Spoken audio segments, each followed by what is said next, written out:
Tony Bennett. He's a world-known musical artist, but unfortunately he was diagnosed with Alzheimer's disease. But he's able to sing on stage and sing his songs without any trouble. But how does that work?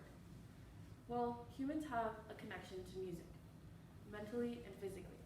We listen to music when we feel sad, happy, or just to fill the quiet space. And some people call it therapeutic. Well, as a health sciences major, I was able to examine different types of rehabilitation systems, and the one that sparked my interest was music therapy. Music provides a unique form of therapy that has an interesting effect on our bodies and the brain. Today, I'll be teaching you guys what music is, how it works in our brains, and how it's used. In the book of music therapy, it defines it as the use of music or musical elements to meet physical, mental, and cognitive needs. And it's all instructed by a music therapist. It's actually deeper than just listening to music when you feel a certain way. It actually starts at the beginning of our existence. In the book Rhythm, Music, and Brain, it describes how we first communicate as we step into the world as newborns. Pitch, rhythm, and melody are all parts of the basics of music. We actually use these elements in our first cry, first laugh, the way we say we need food, and this helps us communicate with our parents. There are many physical elements to music that will help us in music therapy. There are vibrations in different tones, and our body reacts to these different vibrations. Oh, why did it change? Sorry. I think it's time. Okay. This is called vibroacoustic music therapy. There was a study done in 1995 in Norway, and they call it the music bath. It's where a bed or a chair is equipped with speakers, and these vibrations and tones stimulate through our bodies. This actually lowers a lot of people's heart rates and puts them in a relaxed state.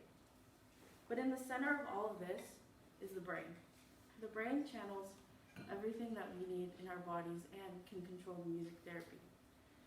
Music travels to our brain, and it's mostly seen after a traumatic incident or injury. In the article, The Brain with Music,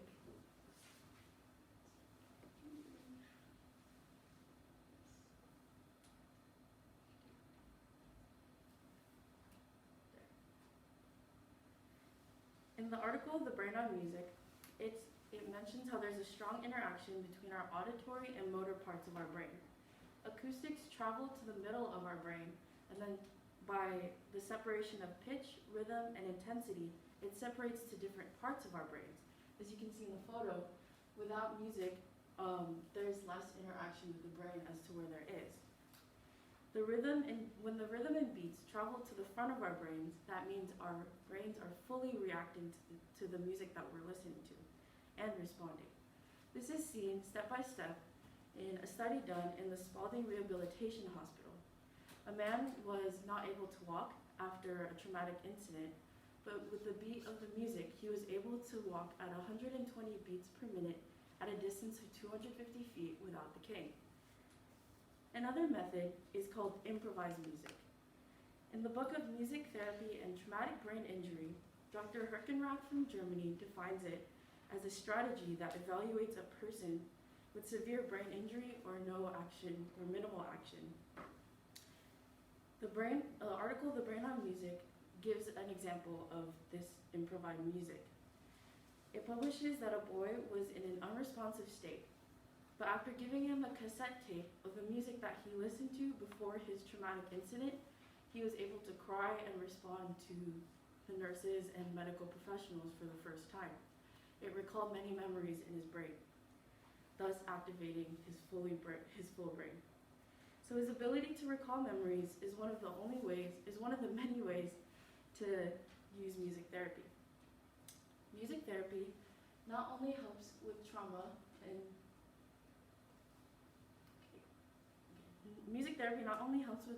but diseases around the world. It's used in many hospitals for children undergoing rigorous treatment, such as cancer or brain tumors. In Singapore, they actually exercise this use and analyze the benefits of music therapy. It was reported in the study that at least a quarter of students undergoing this treatment have a lot of psychological disorders. But to prove that music therapy works, they gave 91 patients surface level music therapy. Out of 74 out of 91 of those patients, they analyzed and decided that they needed to go into a deeper, more technical type of music therapy. At the end of this procedure, 83 out of 91 patients were able to gain back their self-esteem and improve their mental health. A lot of these common diseases, mentally or physically, is able to be supported by music therapy. According to the Cleveland Clinic, a lot of veterans, individuals with Alzheimer's like Tony Bennett, people with chronic pain, and some substance abusers are able to advance in music therapy. There are a large range of people that can be helped. A study done in 2015 by Dr. Pachetti assesses the effect of music therapy in Parkinson's disease. And Parkinson's disease is where people are shaking and they cannot move steady. After music therapy, he was able to analyze them in slow and steady movement, and he was able to see them become more active day to day. So learning about music therapy has helped me discover a more appreciation for music and shown in a different light. Knowing the basics of music, how it works within our brains, and how it can assist reveals many of the abilities music has.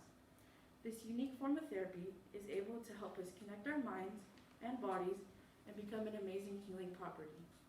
The possibilities are endless with music, and I'm very glad that it has become a part of something necessary in our world.